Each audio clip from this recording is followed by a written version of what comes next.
It's a good word, YouTube. Oh, man. My crazy life. Right? Why would it be any different? Man. So, Mama Dog's about the same. She has definitely deteriorated quite a bit, but she seems to be staying right there, right? She ain't seemed to be getting any worse at the moment, and she ain't getting no better either. So who knows? Maybe she'd be like this for a while, and it's, who knows, right? Maybe I got months with her and not days. I don't know, right? But for me, I got to get ready. It's like that. It has to be. I can't get kicked in the nuts because it's too hard to take it all at once. When my brother was sick and he was at fucking Kaiser Hospital doing leukemia treatments and all this bullshit, and then he got stable enough where they said he could go home and then come in and get his blood fucking transfused, whatever the fuck they did to him. And then he could go back home, right? It was like getting his oil changed. When you got leukemia, it's cancer in your fucking blood, man.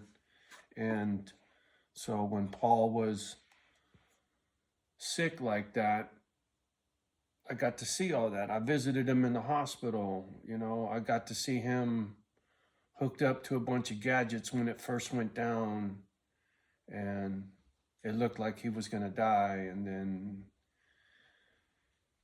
they got things stable or stopped or whatever, but his count was down to zero, right? I mean, I forget how it's done, but his count was completely wiped out. He had no white blood cells or whatever left.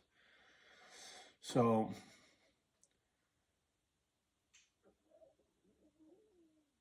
they called me to come to the hospital. He went home from the hospital and then he got sick and had to go back, right? They said he got pneumonia or some shit. But if I know my brother Paul, I'm sure when he got home, he was right to smoking his cigarettes and drinking his beer. You couldn't tell my brother nothing. And so, I don't know, I wasn't in his house, I couldn't see what he did, but he ended up sick and back in the hospital. So I rushed down there to see what was up, and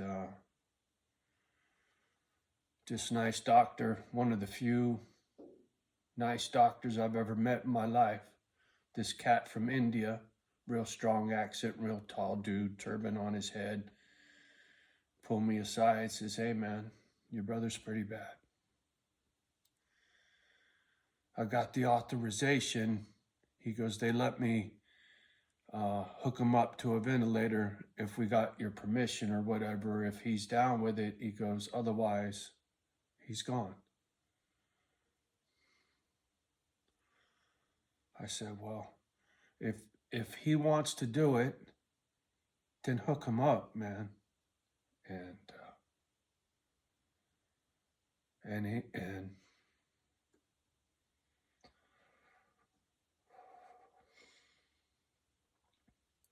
that doctor told me he might not come off of this machine. I said, "Okay." So I went and hugged my brother, gave him a kiss on the cheek, told him I loved him.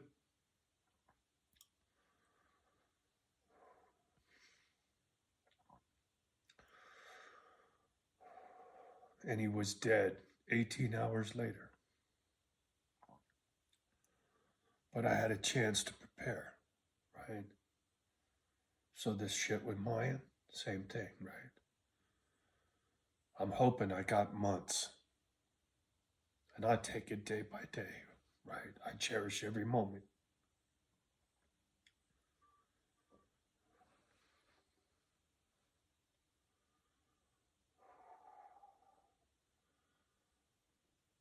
See, the thing is, if I don't get ready and blow off a little steam and work through it like this, what happens is I get broken. Like when Mom died,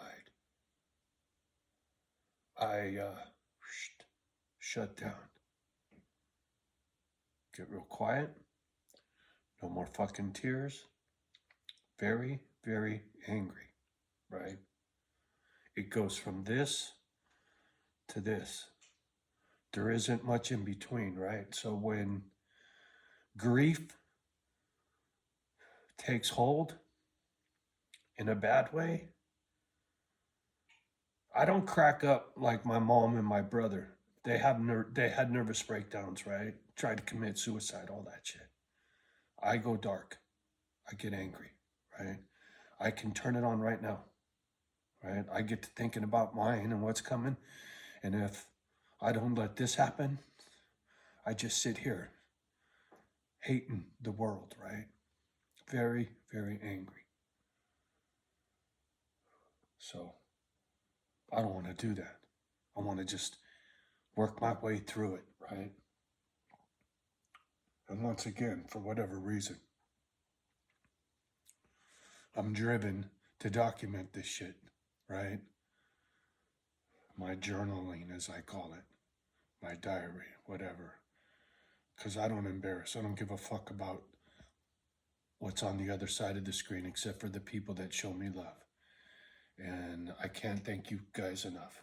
Your comments mean the world to me right now, right?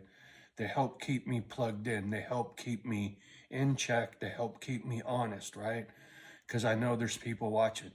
So I can't afford to lose my shit, right? I got people out there cheering me on. They care. And so I got to rise to the fucking occasion, homie. Because this shit hurts a lot.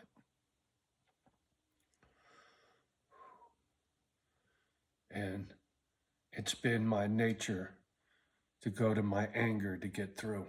And I'm trying to learn not to do that. And back then I was drinking, right? When Paul died, I had just tried to quit drinking and then I was back on the sauce again.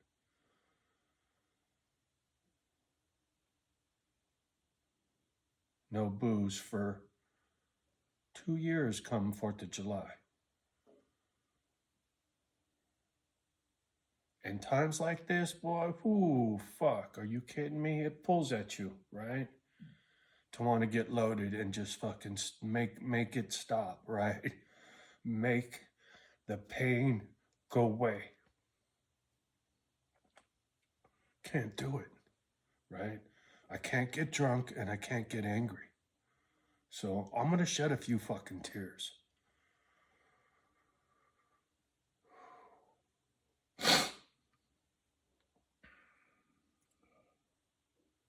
And I'm going to document the process. And if it helps somebody, cool, right? But like I keep saying, for whatever fucking reason, I'm driven to do this and put myself on blast repeatedly, including my privacy, right? It's just, fuck, crazy. Anyway, there's a quick blurb, your update for the day. I'm going to try to check in once a day. No matter how hard it is, there's too many of you good folks out there that care, and I don't want to put worry on you for me, right? I don't like that. I don't want nobody worrying over me. So, I love you guys, and I appreciate you more than you know. I do. Much love and respect to each and every one of you. Thank you so much.